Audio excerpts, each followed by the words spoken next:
Welcome to my channel, where we discuss everything and all things politics, economy, and development in Nigeria and around the world. You know that recently I did a video where I said that Senator Shehu Sani and others that they should not cry for Southeast. This is because they were asking why Southeast has the lowest FAAC and internally generated revenue in Nigeria. And I reminded them that that is immaterial. If you want to cry for Southeast over that, use the National Assembly to create one more state in the Southeast, so that our Southeast will be at par with the other zones, except Northwest that has 7 states, because Southeast is the zone that has the least number of states, 5 states, while other zones have 6 states each, with the exemption of Northwest that has 7 states. And I also show that despite the fact that Southeast receive least revenue in terms of from FAAC and the internally generated revenue, Southeast is doing fantastically well compared to other zones in Human Development Index, particularly in the area of poverty. Southeast has the least poverty in Nigeria, the least poverty rate in Nigeria. And not only that, I showed indications that Southeast is not the zone that you should be crying for. Now, there was a new report which was made public by Bashir Ahmed. Bashir Ahmed, you may or may not know him. He used to be the special assistant to President Muhammad Buhari on new media. He was citing the UNICEF report, which shows that 15.23 million out of school children are existing in northern Nigeria. He said that according to the UNICEF report, there are 15.23 million out of school children in northern Nigeria, while southern Nigeria has only 2.58 million out of school children. And then he now showed the report by UNICEF, which showed that Northwest has 8.4 million out of school children, Northeast 5.06 million out of school children, North Central 2.12 million out of school children, Southwest 1.15 million out of school children, South 769,000 out of school children. Southeast has the least number of out of school children, 664,000 out of school children, which I also consider is on a high side.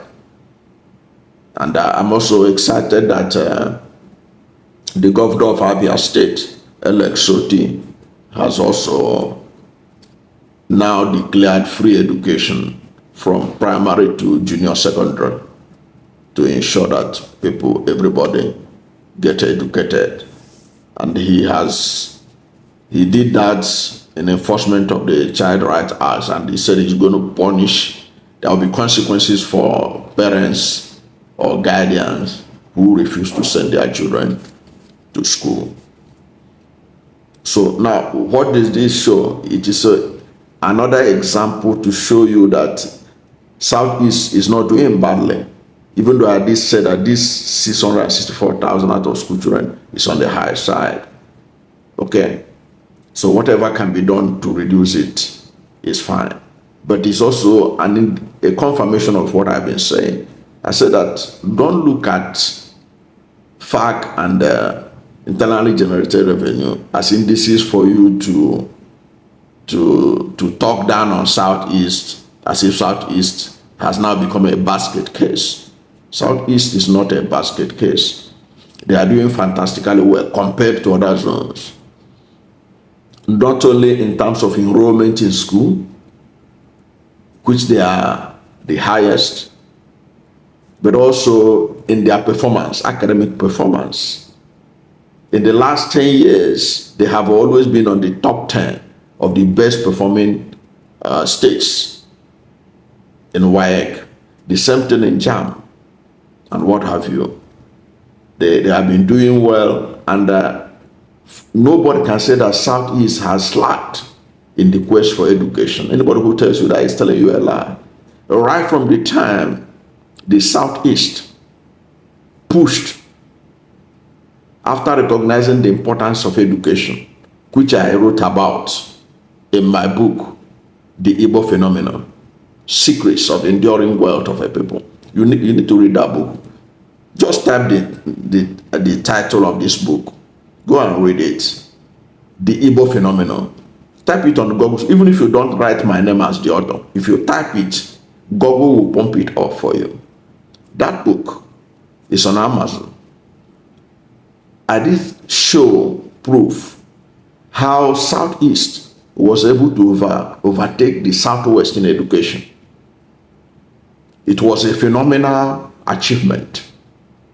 How did the Southeast do it? How did the Igbo people of Nigeria do this? It's all contained in that book. Because Western education came to Southwest first before Southeast. But once the Southeasterners understood the importance of education, they pursued it in a single-minded fashion that is unprecedented in human history.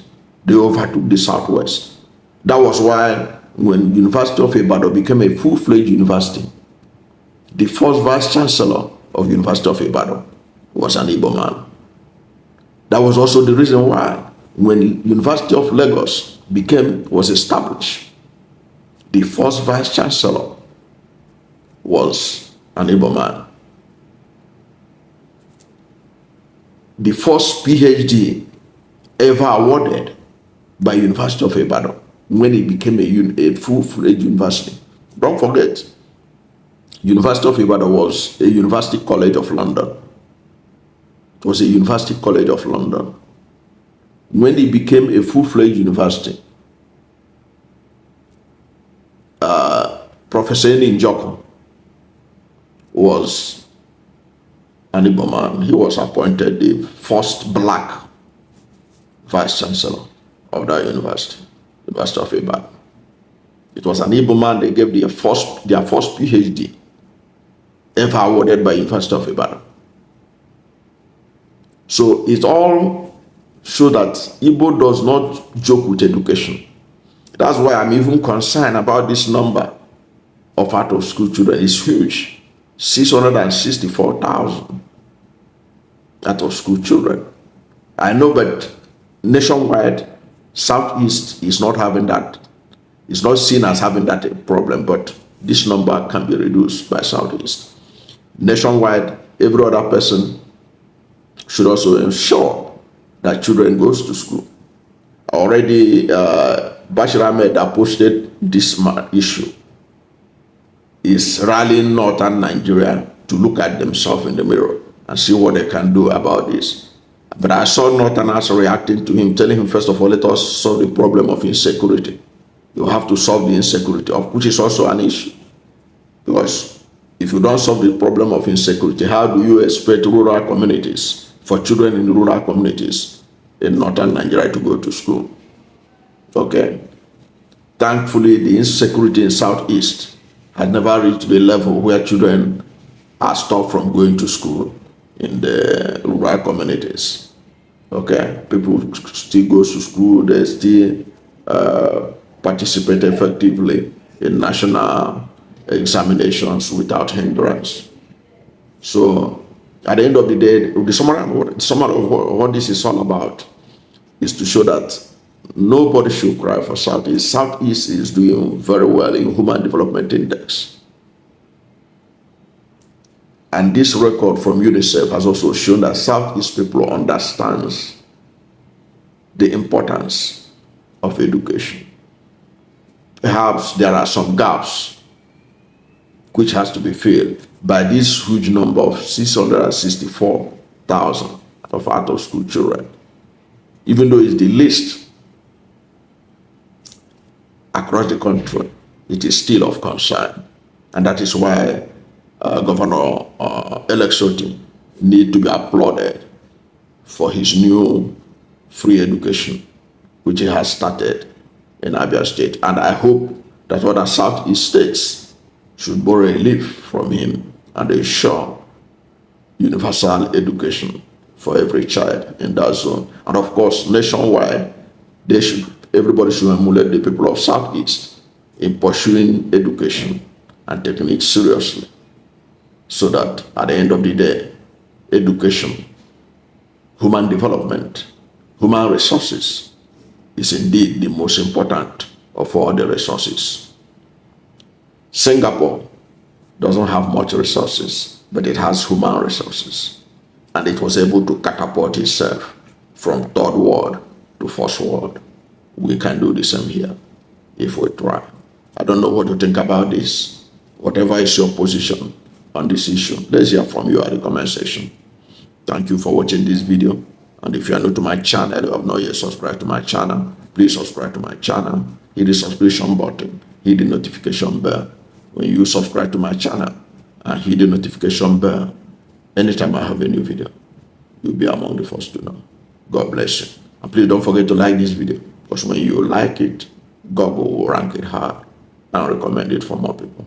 Thank you, and God bless you and yours.